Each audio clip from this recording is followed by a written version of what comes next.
नमस्कार, मैं हूं आपके साथ मयंक। आज 15 तारीख है और इस वक्त की जो सबसे बड़ी खबर, ईरान और अमेरिका के बीच अब ये जंग भयानक होती जा रही है और दोनों तरफ से बड़ी स्ट्राइक शुरू हो गई हैं। देखिए, सबसे पहले मैं पॉइंट पे आना चाहता हूं, ईरान की बात करना चाहता हूं। ईरान की तरफ से, आईआरजीसी की तरफ से अपनी सबसे घातक मिसाइल्स का इस्तेमाल शुरू हो गया है और पिछले 12 घंटे में अगर हम बात करें, ईरान की तरफ से खुर्रम शहर 4 मिसाइल का इस्तेमाल किया गया है, जुल्फिकार मिसाइल का इस्तेमाल किया गया है और फतेह 2, ये 3 मिसाइल्स की बौछार कर दी है ईरान ने।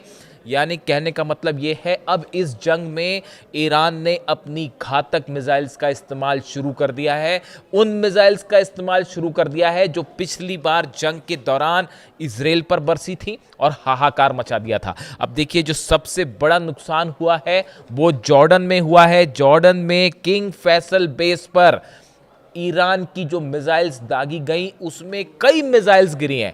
4 मिसाइल गिरने की खबर आपको इंटरनेशनल मीडिया में मिल जाएगी, लेकिन जो जानकारी आई है, मतलब ईरान से जो जानकारी आ रही है, जो दावे आ रहे हैं, बताया जा रहा है कि 8 से 9 मिसाइल्स जो हैं वो जॉर्डन के किंग फैसल बेस पर गिरी है, डायरेक्ट हिट किया है।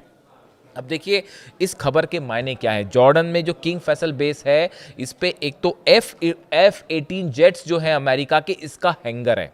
हैंगर यानी वो जगह जहां पर F-18 जेट्स मौजूद होते हैं, खड़े होते हैं एयर बेस के पास। बताया जा रहा है उसको सीधा हिट किया है। ऐसे दावे ईरान की तरफ से किए जा रहे हैं।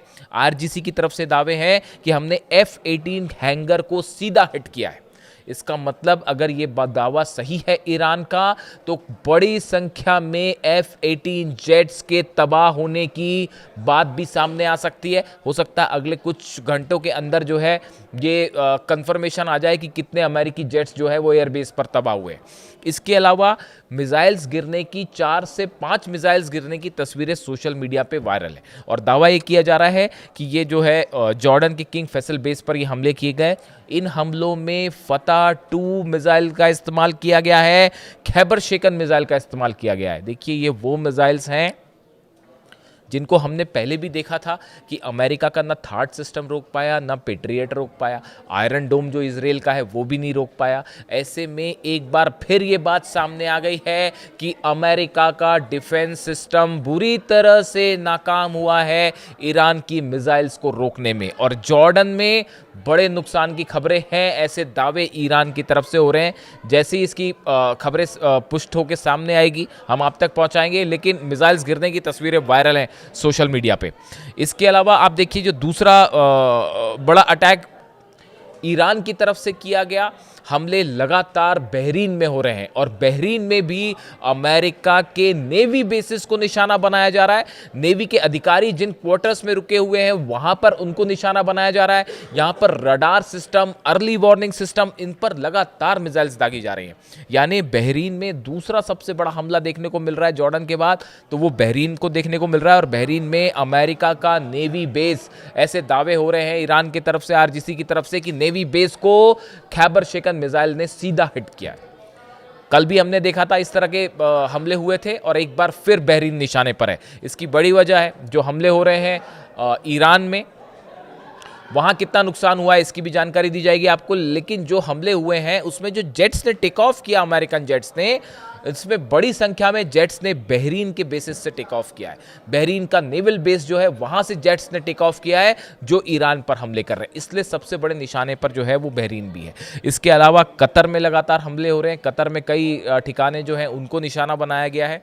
और देखिए, कल सऊदी की बात की थी मैंने आपको बताया था कि सऊदी में किस तरह से आभा एयरबेस जो है उस पर मिसाइल्स गिरी है। अब जो ताज़ा जानकारी है उसके मुताबिक 3 से 4 लोकेशंस पर, अलग अलग लोकेशंस पर हूती की बैलिस्टिक मिसाइल्स अरब पे बरसी हैं। और उसके बाद अब वो तस्वीरें भी सोशल मीडिया में वायरल हैं। और जिस तरह से आपने देखा कि हूती ने और यमन में जिस तरह से जश्न मनाया गया, इन मिसाइल्स को जो स्ट्रक किया गया, सऊदी पर जो मिसाइल बरसाई गई, उसके बाद यमन में बीती रात भर जश्न मना है, आतिशबाजी हुई है और हूती के जो लड़ाके हैं वो इसे एक जीत की तरह ले रहे हैं।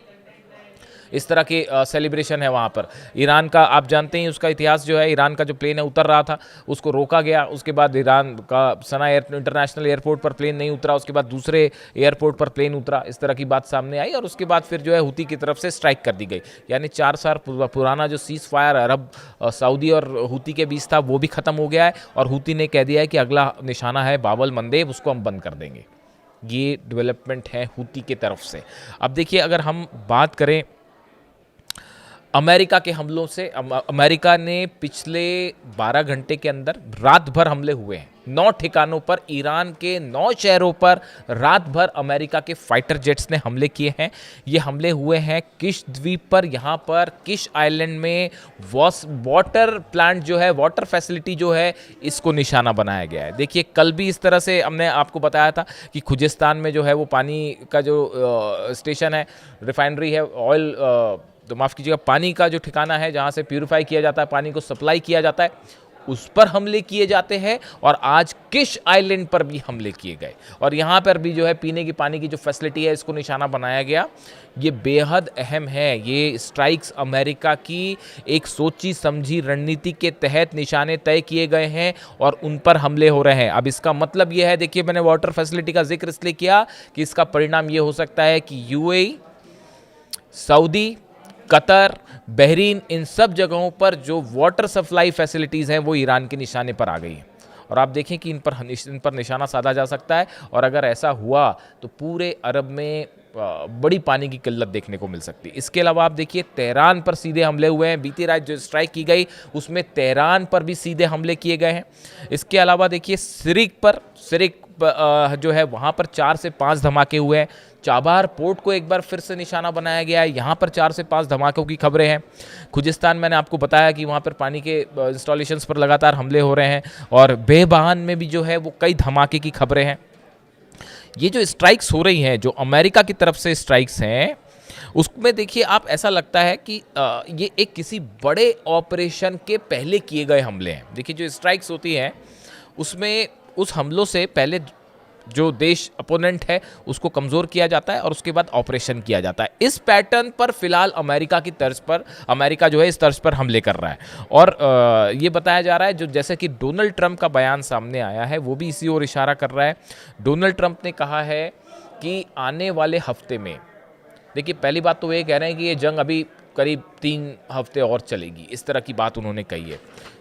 दूसरी चीज़, डोनाल्ड ट्रंप ये कह रहे हैं कि अगले हफ्ते से ईरान पर और बड़े हमले होंगे, भीषण हमले होंगे, ब्रिजेस को निशाना बनाया जाएगा, ऑयल रिफाइनरीज को निशाना बनाया जाएगा, पावर स्टेशंस को निशाना बनाया जाएगा, जितने रेलवे स्टेशन हैं उनको, यानी जो इंफ्रास्ट्रक्चर है वो गैस फैसिलिटीज़, ऑयल फैसिलिटीज़ और एनर्जी फैसिलिटीज़ को निशाना बनाया जाएगा ईरान में। ये कहना है डोनाल्ड ट्रंप का। तो उसके पहले की जो ये स्ट्राइक्स हुई कल रात को और पिछले 3 दिन से हो रही हैं, ईरान के जो मिसाइल लॉन्चर्स हैं इन पर अटैक हो रहे हैं, जो ड्रोन लॉन्च साइट्स हैं उन पर हमले हो रहे हैं।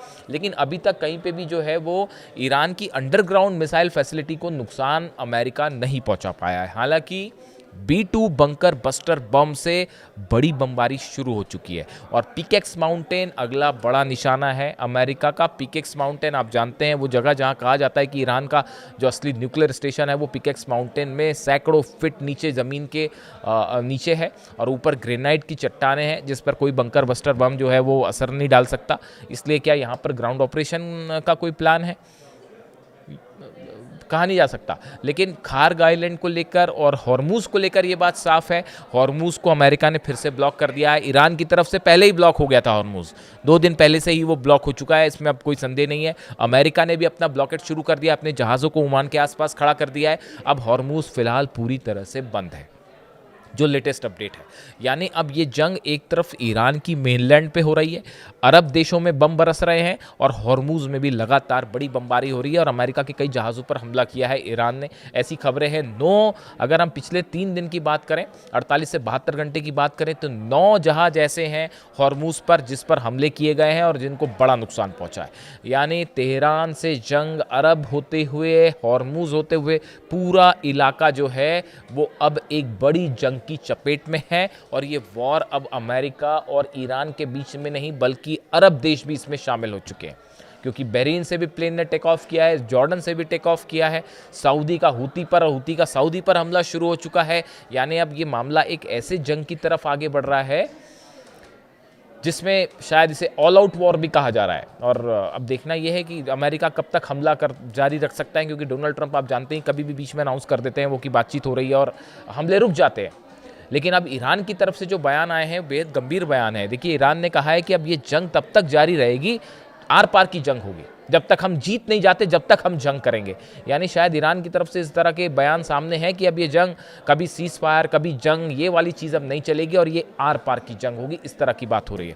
यानी देखिए, फिलहाल के जो अपडेट्स हैं वो मैंने आपको बताए कहाँ कहाँ हमले हुए हैं और हालात अब इस ओर बढ़ रहे हैं। देखिए, रूस और चाइना की मैं अलग से बात करूँगा, इस जंग में अब उनकी क्या भूमिका होने जा रही है। लेकिन फिलहाल अरब जल रहा है, तेहरान में बड़े हमले हो रहे हैं, हॉर्मूज पूरी तरह से बंद है। ये मामला अब एक बार फिर एक बड़ी जंग की तरफ आगे बढ़ता दिख रहा है, जिसका अंत जो है वो पूरे अरब में बड़े विनाश के रूप में सामने आ सकता है।